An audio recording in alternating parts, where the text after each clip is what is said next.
ಇವತ್ತಿನ ಕಳೆದ 10 ದಿವಸದ ಈ ಹೋರಾಟ, ಬುರ್ಲಾಪುರ್ ಕ್ರಾಸಿನ ಹೋರಾಟದಲ್ಲಿ ವೇದಿಕೆ ಸಾನ್ನಿಧ್ಯತೆಯನ್ನು ವಹಿಸಿ ನಮ್ಮೆಲ್ಲರಿಗೆ ಮಾರ್ಗದರ್ಶನ ಮಾಡಿ ಆಶೀರ್ವಾದ ಮಾಡಿ ನಮ್ಮ ಮನಸ್ಸುಗಳನ್ನ ಕೂಡಿಸಿರ್ತಕ್ಕಂಥ ಪರಮ ಪೂಜ್ಯ ಮುಗುಳ್ಕೊಡ್ ಅಜ್ಜ ಅವರ ಪಾದಾರಗಳಿಗೆ ಶಿರಸಾಷ್ಟಾಂಗ ನಮಸ್ಕಾರಗಳನ್ನು ಸಲ್ಲಿಸಿ, ಅದೇ ತರ ಮುಕ್ತೇಶ್ವರ ಹಡಿಗ್ನಾಳ್ ಸ್ವಾಮಿಗಳ ಪಾದಾರಗಳಲ್ಲಿ ಪಡಮಟ್ಟು ಈ ಕಾರ್ಯಕ್ರಮದಲ್ಲಿ ಅತ್ಯಂತ ಹಿರಿಯ ಹೋರಾಟಗಾರರು ನಮ್ಮ ಕರ್ನಾಟಕದಲ್ಲಿ ಒಂದು ಸಂದರ್ಭದಲ್ಲಿ ರೈತ ಸಂಘ ಅಂದ್ರೆ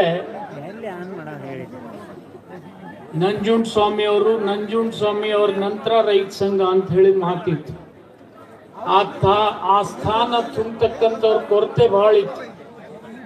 ಅದನ್ನ ಯಾರಾದ್ರೂ ತುಂಬಿದ್ರೆ ಅದು ಕುರುಬರು ಶಾಂತನಗೌಡರು ಅಂತೇಳಿ ಬಹಳ ನಾನು ಈ ಸಂದರ್ಭದಲ್ಲಿ ಹೇಳಬೇಕಾಗ್ತದೆ. ಕುರುಬರು ಶಾಂತಕುಮಾರ್ ಅವರು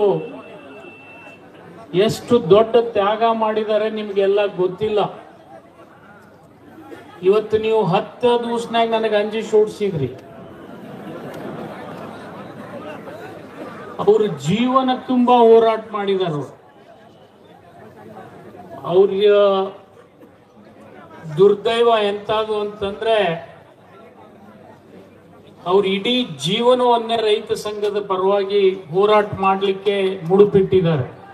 ಅಂಥವ್ರು ಇವತ್ತು ನಿಮ್ಮ ಊರಿಗೆ ಬಂದಿದ್ದಾರೆ ಅಂದ್ರೆ ಅವ್ರಿಗೆ ನಾನು ಕೃತಜ್ಞತೆಯನ್ನ ಸಲ್ಲಿಸ್ತೀನಿ. ಅವ್ರು ಯಾವ ಸ್ಥಿತಿ ಒಳಗೆ ಬಂದಾರ ಗೊತ್ತಿಲ್ಲ ನಿಮಗೆ. ಮೊನ್ನೆ ಇದೇ ರೈತ ಹೋರಾಟಕ್ಕೆ ದಿಲ್ಲಿಗೆ ಹೋಗ್ತಕ್ಕಂಥ ಸಂದರ್ಭದಲ್ಲಿ ಅವ್ರಿಗೆ ಆಕ್ಸಿಡೆಂಟ್ ಆಯ್ತು. ಆ ಆಕ್ಸಿಡೆಂಟ್ ಆದ್ರೆ ಅವ್ರ ಸ್ವಾಭಿಮಾನಿ ಅಂತ ಅದು ನಿಮಗೆ ಗೊತ್ತಿಲ್ಲ. ಸರ್ಕಾರಿ ದವಾಖಾನೆಯಲ್ಲಿ ಇವತ್ತು ಅವರು ಟ್ರೀಟ್ಮೆಂಟ್ ತಗೊಂಡ್ರು.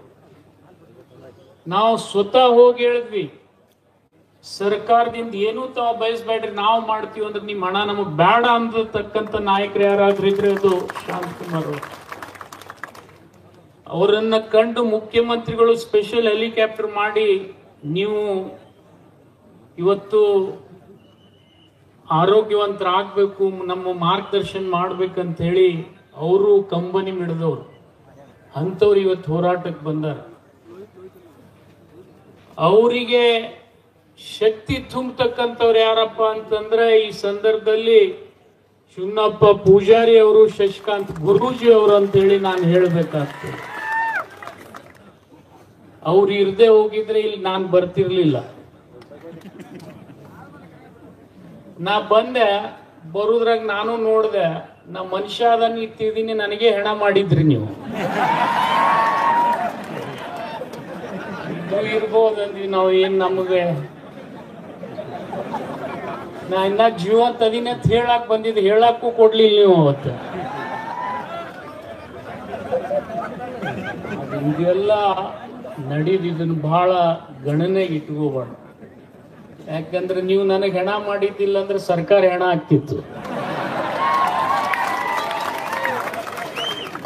ಎಲ್ಲರೂ ನಾವು ಎಚ್ಚೆತ್ಕೊಂಡ್ವಿ.